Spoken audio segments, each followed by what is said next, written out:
सेतु के ऊपर रखे गए जन आशीर्वाद समारोह में पधारे हुए हमारे ठाकुर सांसद राष्ट्रीय लोकतांत्रिक पार्टी के सुप्रीमो हनुमान जी बेनीवाल साहब और सीताराम जी देवासी, समस्त राष्ट्रीय लोकतांत्रिक पार्टी के नेतागण और गांव से पधारे हुए सरपंचगण, पंचायत समिति सदस्य, सम्मानित मंच और गांव से पधारे हुए मेरे पिताजी बुजुर्गों, युवा साथियों, मातृशक्ति, आप सभी का बहुत बहुत आभार।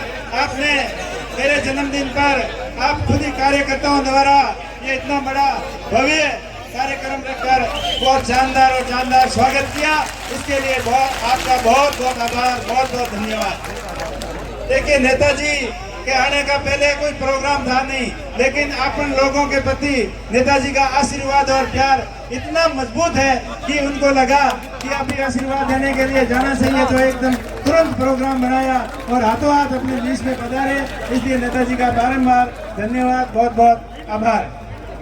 2018 के अंदर राष्ट्रीय लोकतांत्रिक पार्टी की स्थापना हुई। वैसे हमारे नेताजी हनुमान जी पिछले 15-20 सालों से जवानों और किसानों के लिए दिन रात एक करके संघर्ष कर रहे हैं। जो राजस्थान के अंदर कांग्रेस और बीजेपी की जो बारी बांधी हुई है, एक बार कांग्रेस और एक बार बीजेपी, इससे छुटकारा पाने के लिए 2018 के अंदर पार्टी का गठन किया। नई पार्टी थी, मजबूती से चुनाव लड़ा, 57 सीटों के उम्मीदवार उतारे थे, जिसमें से कई जगह सम्मानजनक वोट आए और 3 विधायक जीतकर राजस्थान की विधानसभा के अंदर गए। उसी के डर से जब लोकसभा का चुनाव था तो बीजेपी सरकार को गठबंधन करने के लिए मजबूर होना पड़ा और अपन सबसे चर्चा करके कि किसके साथ गठबंधन करना चाहिए, क्योंकि केंद्र के साथ में अकेला नहीं लड़ सकते। नई पार्टी थी तो आप सब लोगों की ज्यादातर राय थी कि बीजेपी के साथ गठबंधन करना चाहिए, तो बीजेपी के साथ गठबंधन करके 24 बीजेपी के और एक मात्र रालोपा के नेता 25 के 25 जीता के आपका दिल्ली लेके गए। लेकिन दूसरी पार्टियों ने उनके साथ में छलावा भी किया और बोतल का चुनाव चिन्ह जीत लिया, फिर टायर का चुनाव मिला।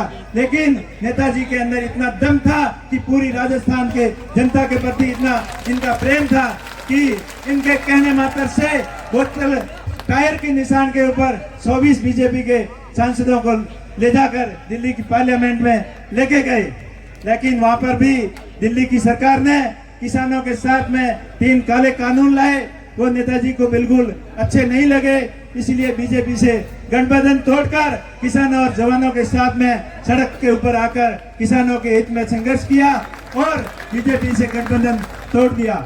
क्योंकि हमेशा ये अपनी चिंता नहीं करते हैं, ये सिर्फ और सिर्फ किसानों और जवानों की चिंता करते हैं। इनका एक ही मकसद रहता है कि किस तरह से राजस्थान के अंदर जो सत्ता जो चल रहा है सिस्टम, इसको कैसे बदला जाए, किस तरीके से राजस्थान के अंदर भ्रष्टाचार इतना फैल गया है, अव्यवस्थाएं इतनी फैल गई है कि उसका कोई हद नहीं। अगर थानों के अंदर देखें तो अपराध बहुत ज्यादा बढ़ रहे हैं, महिलाओं के प्रति देखें, बच्चों के प्रति अपराध और भ्रष्टाचार इतना फैल गया है, आप किसी से अछूता नहीं है। अभी देख लो, आप आज गिड़ा से आए होगे, नई रोड अभी बनी है और उसके अंदर इतने खड्डे हैं कि आप कल्पना नहीं कर सकते। आपको देखने से ऐसे लगता कि ये तो रोड जो कोई 5-7 साल पुरानी हो, लेकिन वो रोड 3 महीने पहले बनी है और उसकी ये हाल है। तो राजस्थान के अंदर भ्रष्टाचार का बोलबाला हर जगह है और नेताजी हमेशा अपने हित के लिए संघर्ष करते हैं। अभी नेताजी के निर्देश अनुसार जो बजरी की राजस्थान के अंदर लूट चल रही थी, तो उस लूट को रोकने के लिए नेताजी के आदेश अनुसार बालोतरा से संघर्ष की शुरुआत की और ये आंदोलन पूरे राजस्थान के अंदर जन आंदोलन का रूप लिया।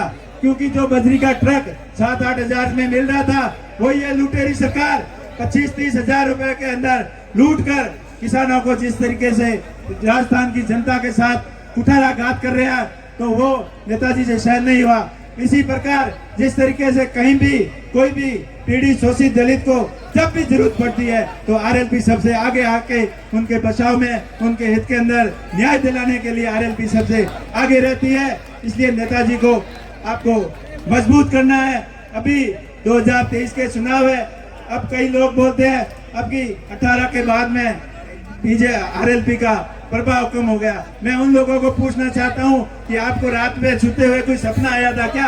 अब लोगों की आशा और उम्मीद के देखते हुए तो ऐसा लग रहा है कि आरएलपी के प्रति जनता का विश्वास 18 से 4 गुना बढ़ा है। जो 18 के अंदर वोट आए थे, पूरे राजस्थान के अंदर 4 गुना वोट आएंगे और पूरे राजस्थान की जनता की आशा और उम्मीद की किरण सिर्फ नेताजी है। और वो उनके दिमाग में हमेशा यही सपना रहता है कि राजस्थान के जवानों के लिए नए रोजगारों की स्थापना कैसे हो, सरकारी पद जो पड़े हैं खाली वो पूरे भरे जाए और किसान के हर खेत तक फ्री बिजली मिले और किसानों की सिंचाई का हर खेत तक पानी मिले। ये नेताजी का सपना है। तो इस सपने को साकार करने के लिए आप सत्ता के नजदीक भेजोगे, सत्ता के अंदर वो ताकत होगी, सत्ता के अंदर भेजोगे तभी वो कर सकते हैं, नहीं तो विपक्ष में रहकर खाली संघर्ष ही कर सकते हैं, अन्याय के खिलाफ आवाज उठा सकते हैं, अन्याय होने नहीं देते हैं। लेकिन आगे हमेशा के लिए अत्याचार और अन्याय बंद कैसे हो, संपूर्ण राजस्थान का डेवलपमेंट कैसे हो, उसके लिए नेताजी के पास विजन है। नेताजी का सपना है कि राजस्थान के अंदर नए इंडस्ट्रियल डेवलपमेंट हो, नए उद्योग लगे ताकि जवानों को रोजगार के लिए बाहर अदर स्टेट के अंदर नहीं जाना पड़े और किसान के हर खेत तक पानी मिले और किसानों को फ्री बिजली मिले ताकि हमारा किसान सबल हो और यूरोपियन कंट्री के तर्ज पर वहाँ किसान कैसे खुशहाल हो, ऐसे किसान या इंडिया के किसान, राजस्थान के किसान खुशहाल होना चाहिए। तो वो नेताजी के अंदर विजन है।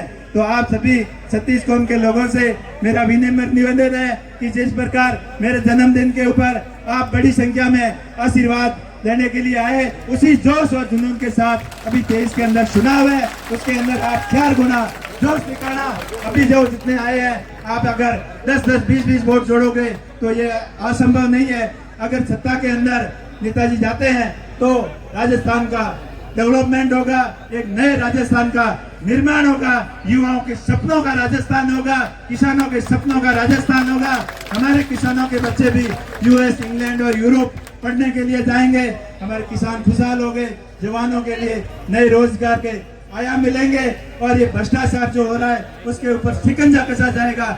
मजाल है किसी के अंदर दम है कि वो भ्रष्टाचार कर दे, क्योंकि सत्ता कमजोर है। सत्ता के अंदर बैठे हुए नेताओं का मिलाजुली का खेल है।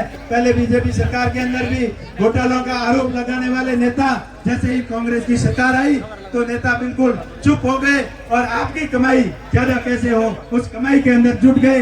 बजरी माफिया के साथ में मिलकर पूरे राजस्थान की जनता को लूटना शुरू कर दिया। आप ही बताओ, जैसे आवास आए हुए 1.5 लाख रुपए का आवास मिल रहा है, उसमें 80,000 रुपए की आपकी बजरी आ रही है, तो बाकी काम कैसे होगा?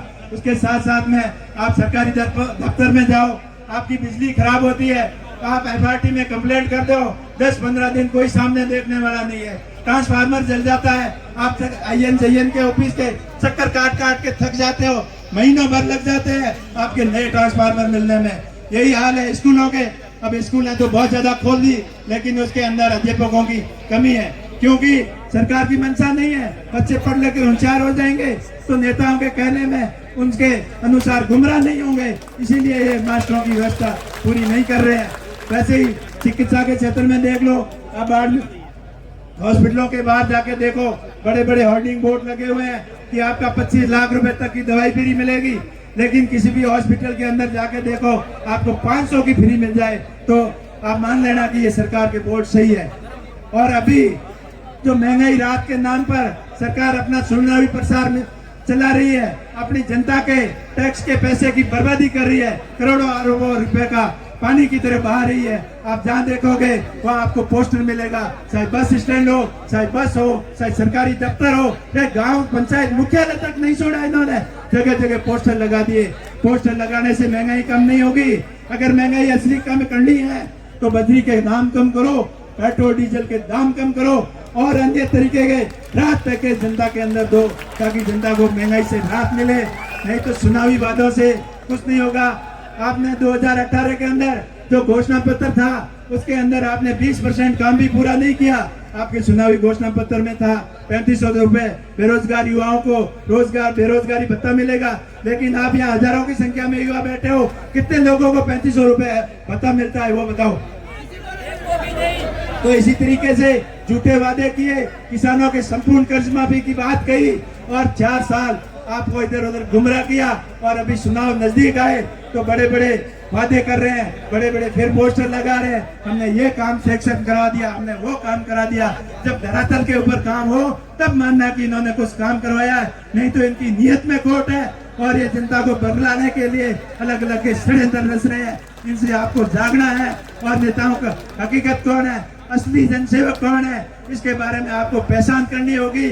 और एक नए राजस्थान के निर्माण के लिए नेताजी का हाथ आपको मजबूत करना होगा ताकि राजस्थान का सिस्टम बदले, राजस्थान के अंदर शिक्षा की व्यवस्था अच्छी हो, चिकित्सा की व्यवस्था अच्छी हो, राजस्थान एजुकेशन का हब बढ़े। और वैसे बाड़मेर की बात करें तो बाड़मेर के अंदर पिछले कई टाइम से स्थानीय मुद्दे रहे हैं कि बाड़मेर को नया एयरपोर्ट मिले, बाड़मेर के अंदर नया ड्राई पोर्ट मिले, बाड़मेर के अंदर नए रेलवे के प्रोजेक्ट मिले, लेकिन किसी के ऊपर किसी ने ध्यान नहीं दिया।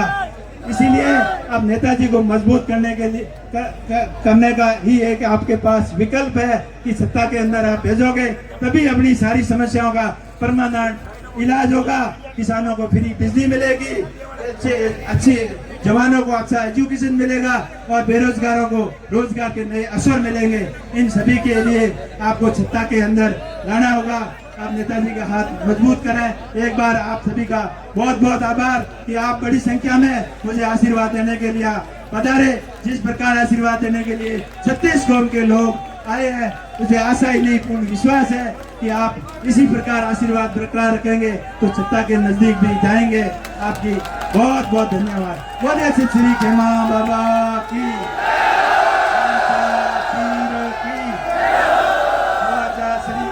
की, सभी देवी देवताओं की बहुत बहुत धन्यवाद आदरणीय जी। अब मैं निवेदन करूंगा शेर राजस्थान